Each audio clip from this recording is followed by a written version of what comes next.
أعوذ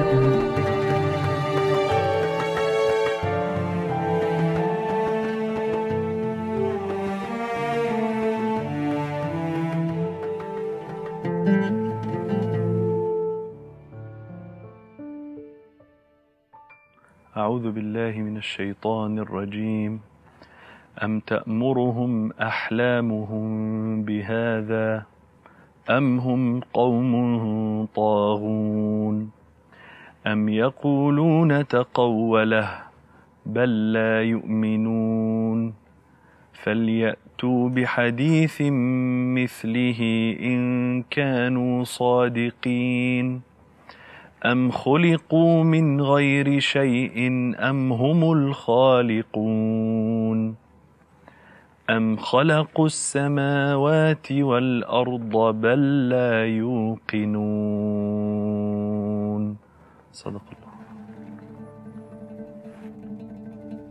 من أكتر الحاجات اللي بيحتاجها الإنسان في رحلة الدنيا، الرحلة القصيرة اللي بنعيشها هنا على الأرض، عشان يوصل إلى اليقين، هو العقل. العقل من أهم أدوات الإنسان، وربنا دايما بيقول لنا أفلا تعقلون لعلكم تعقلون. فالإنسان الباحث عن الحقيقة اللي بيبقى صادق في إنه يوصل للحقيقة لازم يستخدم عقله، ولازم يخلي باله إنه عقله ما يتغطاش بأي شهوة أو هوى أو حاجة تبوظ الفهم بتاعه، فبيحاول يستخدم العقل ويستخدمه مجردا. وإحنا اتفقنا إن التساؤل نفسه، إن الإنسان يسأل سؤال، دي حاجة طبيعية، بالذات لو السؤال بيجيلك تلقائيا، يعني تكاد تكون ما فكرتش فيه. في أسئلة بتيجي في ذهن الواحد بمجرد ما يبص على حاجة، يشوف حاجة مخلوقة حلوة قوي، مثلا الحصان، دابة كده من الدواب، وحاسس إن هو متسخر لي، أقدر أركبه وبيسمع كلامي. طبيعي إن نسأل، هو في خالق عمله وأراد إن هو يبقى متسخر لي؟ طبيعي جدا ان نسأل الأسئلة دي. في أسئلة بتيجي للإنسان تلقائيا، فالتساؤل مش عيب، التساؤل مش حاجة وحشة. لما سيدنا إبراهيم عليه السلام المؤمن بربنا واللي بيكلم ربنا وربنا بيرد عليه، فأكيد مؤمن، فيقول ربي أرني كيف تحيي الموتى، فربنا يقول له قال أولم تؤمن، مش مصدق الحكاية دي؟ قال بلى ولكن ليطمئن قلبي، لكن برضو بسأل. لما الملائكة تسأل ربنا سبحانه وتعالى، هم يدركون جيدا أنه هو الحكيم العليم سبحانه وتعالى. وإذ قال ربك للملائكة إني جاعل في الأرض خليفة قالوا، سؤاله، أتجعل فيها من يفسد فيها ويسفك الدماء؟ عشان كده في كتاب اسمه حتى الملائكة يسألون، مؤلف عايز يشجع الناس وهو متعلم في الدين يعني على السؤال، إنه مش عيب تسأل. ده الملاك اللي ما عندوش حرية الاختيار وما عندوش أي تشكك، ما بيجيلوش أي حاجة تشتبه عليه، أو حد من ثقافة أخرى يقول له ما فيش إله استغفر الله العظيم فيخاف، ما فيش الكلام ده خالص، ده في حضرة الله وبيسأله. عادي إنه الإنسان يسأل، ربنا خلق للإنسان عقل علشان يسأل.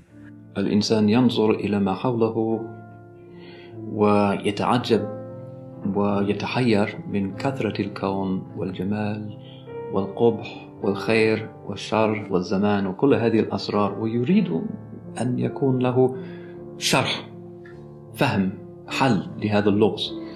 والفيلسوف سقراط كان يقول في أول تاريخ الفلسفة: الحياة التي ليست مدروسة ومفهومة لا تساوي شيئا. فالإنسان إذا لم يكن له شرح أو فهم لمشكلة الحياة لا يكون له سعادة في داخل نفسه أبدا.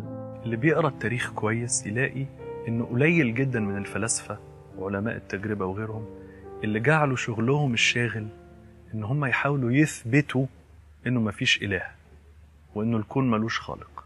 وده الأسباب كتيرة، يمكن من أهمها إن اللي عايز يقول مفيش إله خلق الكون محتاج الأول يوفر بديل شافي كامل مقنع بيفسر بيه كل حاجة في الكون، من أول الكون جه منين، إيه اللي موجود قبل المادة، قبل الزمان، قبل المكان، إلى وجود الحياة نفسها جت منين، إلى وجود جوه الحياة حاجة مبهرة جدا اسمها ال DNA الحامض النووي، والريبليكيشن الحاجة اللي بتكرر نفسها وتصنع من نفسها، reproduction والحاجات دي كلها. وعشان كده فعلا مفيش فيلسوف أو مفكر أو عالم تجربة ساينتست يعني عاقل بجد حاول يقول أنا أثبتت إنه مفيش إله. الحاجة الغريبة إنه طلع مؤخرا بقى موضة جديدة كده اسمها نيو ايثيزم، الملحدون الجدد. هم 4 مشهورين جدا: ريتشارد دوكنز، سام هاريس، دان دينيت، وكريستوفر هيتشنز. وكريستوفر هيتشنز مات من سنة، كان موجود لحد قريب جدا، وده كان أكترهم كاريزما، جبار في طريقة كلامه. هو بقى كان بريطاني، البريطانيين بيفخروا باللغة أكتر في إتقانها، وبيسخروا من ولاد عمهم الأمريكان اللي بيعتبروهم دمروا اللغة. فكريستوفر كان he used to articulate، يعني يطلع يقول كده I know there is no God، ومش يقعد يعمل شغل كده. كان ظاهرة على فكرة كريستوفر هيتشنز. المهم ده اللي هو صاحب كتاب، استغفر الله من العنوان طبعا، God is not great، الإله مش عظيم. وفعلا نص الكتاب أخطاء بتتعمل باسم الدين. تمسك الكتاب بتاعه الفصول المختلفة تلاقي فصل مثلا هل الدين بجد بيغير أخلاق الناس، والفصل كله نماذج سلبية في الأخلاق بتتعمل من متدينين ملوش أي علاقة بالدين، أفعال متدينين خاطئة. فصل تاني مثلا عند كريستوفر هيتشنز The resistance of the rational، مقاومة العقلاني، مقاومة العقل. هو معتبر الدين مقاومة للعقل.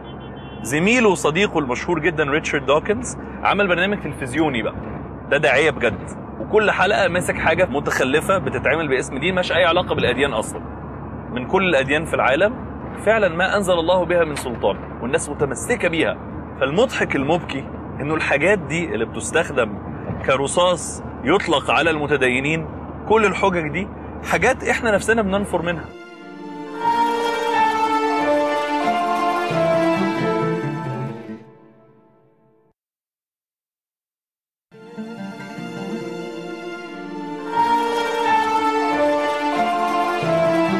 الظاهرة الجديدة دي، الإلحاد الجديد أو الملحدون الجدد، دي اللي غريبة جدا، لأنه الناس دي متطرفين في إلحادهم، بيحاولوا يثبتوا إنه مفيش إله في حين إنه مفيش إثبات، مصدقينها جدا، اعتقادهم بجد يعتقدون ويجزمون إنه مفيش إله. وعلى الرغم من كده لما بيحصل نقاش حقيقي معاهم سواء وجها لوجه أو أنت بتقرأ الكتب وتبتدي تحللها بجد، تلاقي استنى بس، أنت تسرعت، دي قفزة، انت هنا قفزت قفزة مش مبررة في المنطق. مين قالك ان انت المنطق بيدل الى اخره؟ تكتشف ان هم متطرفين، وان هم في الحقيقة في رد فعل سلبية من افعال الدين الغلط. حتى في مؤلف فيلسوف اسمه جون هات، فهو بيتكلم عن الظاهرة بتاعت الالحاد الجديد ده، فكاتب كتاب اسمه God and the New Atheism، الاله والالحاد الجديد. ففي وسط الكلام في الكتاب يعني بيقول لهم يا جماعة ما عنديش مشكلة ان انتوا توصلوا للقناعات دي، في مشكلة في المنطق هنا وهنا وهنا، وهبقى أضرب أمثلة. لكن في الآخر بيقول حتة خطيرة جدا، بيقول فين البلطجة في الإلحاد اللي كانت عند نيتشه؟ فين البلطجة في الإلحاد اللي كانت عند فلاسفة تانيين؟ هو مستغربهم في إيه؟ مستغربهم في إن هم بيقولوا في حاجة اسمها صح وغلط من غير وجود الإله. فهو بينتقدهم، بيقول على فكرة زي ما نيتشه قال، أنت لو شلت ربنا من المعادلة، وقلنا الكلام ده في 2007 في الطريق الصح، لو شلت ربنا من المعادلة مش هيبقى في حدود. الإلحاد هو الإيمان بما هو مادي على حساب ما هو روحي، ألا تعتقد فيما هو غيب. مش شايفه قدامي يبقى مش موجود. أكلمك عن ربنا، مفيش ربنا لأني ما شفتوش. ولكن الملاحظ أن البديل الإلحادي طول التاريخ يفشل، لا يستقر.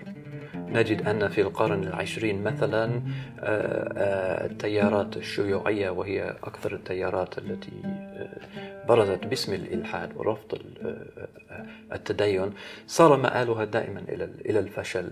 ونلاحظ أن نسبة المؤمنين بالله سبحانه وتعالى في هذا الزمان حسب جميع الإحصائيات أكثر من النسبة التي وجدناها في أول القرن العشرين مثلا.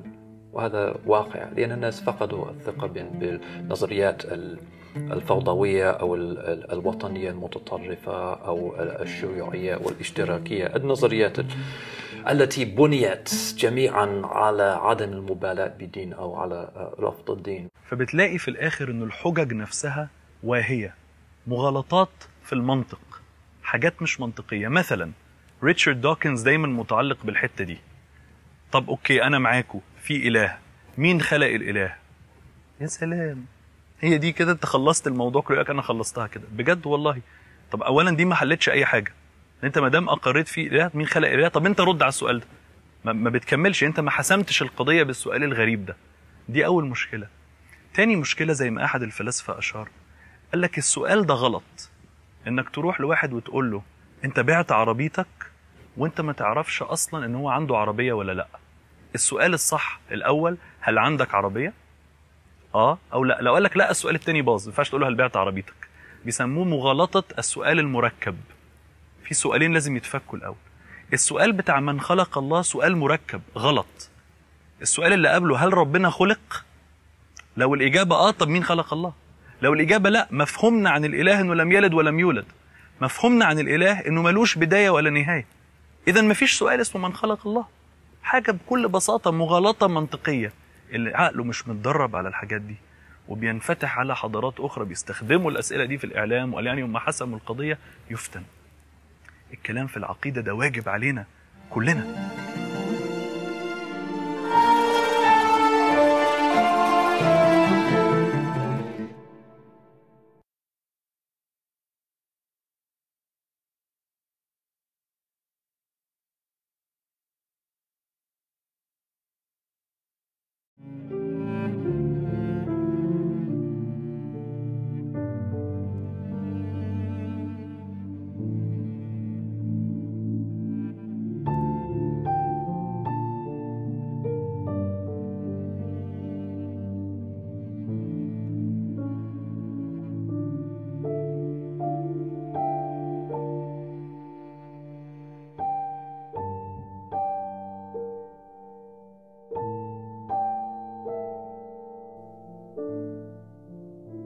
بالنسبة للأدلة والبراهين والحجة لوجود الإله والكلام ده فمليان. الفلاسفة هروا الكلام ده، قتلوا الكلام ده بحثا. ردود على كل شبهة بتثار، واللي عايز يلاقي حجة تمشيه في إلحاده هيلاقي، واللي عايز يلاقي حجة تثبت له إيمانه هيلاقي.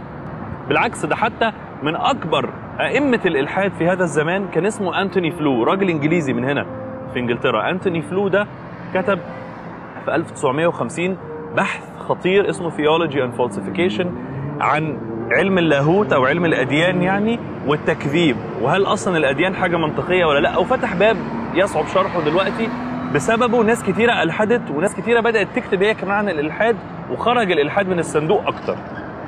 لكن الراجل ده منصف، جه في اخر عمره قال انا قعدت اتامل الدي ان ايه والحامض النووي والكلام ده، يعني الطريقه اللي ربنا بيخلق بيها الكون هو تاملها. قال لك في اله. انا اسف يعني مع احترامي لكل اللي حبوني عشان فكرتي الالحاديه، انا بمشي مع الادله اينما تاخذني. حتى عنده فصل في الكتاب ده، كتاب سماه There is a God، هناك اله، وخلاهم حتى يرسموا الغطاء بتاعه في احدى الطبعات مكتوب لا اله، اللي هو الفكر الالحادي الكفر، There is no God، ومشطوبه no هناك اله بيقر There is a God. قد كده منصف، وعنده بقى فصول كتيره من ضمنها بقى الفصل انه ازاي انا الحدت where the evidence leads. انا بمشي مع الادله اينما تاخذني الادله، انا ورا الدليل، انا مش فارقه معايا الحق ايه والباطل ايه، انا مع الحق. ده التجرد الحق اللي كنا بنقول عليه. لكن في هنا درس مستفاد خطير. أنتوني فلو ما دخلش اي دين، امن بالاله ووقف، بيسموها ديزم، احد معاني الفكره دي. فلما يسأل كتير قوي بيتكلم برضو عن أفعال خاطئة باسم الدين، وأفعال برضو أو أفكار لا عقلانية بتحسسه ده مش من الإله. ده الإله اللي أنا مؤمن بيه ده ما يبعتش الحاجات دي. برضو نفر من الدين يعني رجع من الإلحاد ووقف. حتى الملحد اللي حاول يرجع ما عرفش يدخل البيت. دي نقطة خطيرة جدا. طبعا حسابه بينه وبين ربه، ده مش شأني، مش ده اللي أنا بتكلم فيه. الدرس المستفاد الثاني إنه في أدلة، في ردود، في براهين، في حجة واضحة. اللي بيدور على ردود على وجود الإله والتساؤلات اللي ممكن تكون جات له أو كده، ده ما فيش مشكلة خالص. وشوف ربك لما في آية واحدة يحسم القضية دي كلها. أم خلقوا من غير شيء أم هم الخالقون أم خلقوا السماوات والأرض بل لا يوقنون. وأول مرة أخد بالي وإحنا بنتكلم في رحلة اليقين إنه بقية الآية بل لا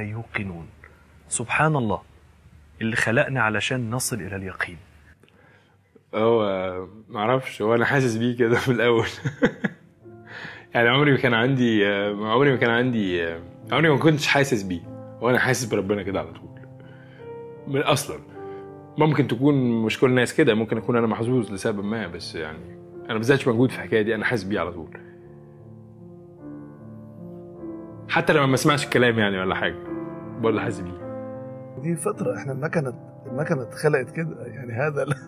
هذه الآلة او هذه الوحده او هذا المخلوق خلق وبداخله زي ما كده حضرتك تشتري جهاز مشحون الربع كده، فالربع المشحون ده بيقدر يقومه ويشغل ويظبط الساعة والحاجات دي. فاحنا الربع ده بيؤمن عندنا قدرا من المفاهيم، منها أولها حب للخالق لصانع هذه الوحدة اللي مبتكرها المبدعها، موجود طبيعي في الشحن الصغير اللي بيتحط من الأول يعني.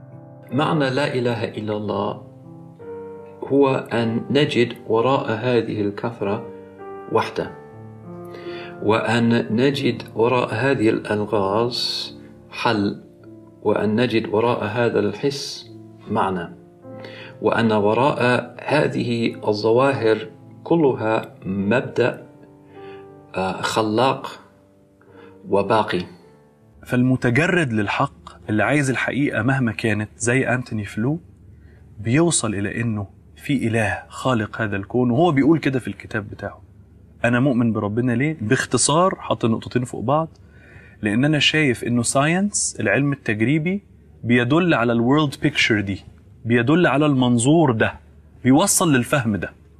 إزاي لازم يبقى فيه intelligence، لو جاز اللفظ نقول عقل أكبر، ولله المثل الأعلى، هو اللي دبر الكون. الإله الخالق البارئ المصور البديع سبحانه وتعالى بدأ يدرك الحكاية دي بعد سنوات طويلة من الإلحاد، ومن إنه بقى رمز كبير للإلحاد، لكن شوف صدقه ما فرقش معاه، وكتب كده في كتابه الأخير اللي كتبه قبل ما يموت، مات من حوالي 2 سنين تقريبا: There is a God، هناك إله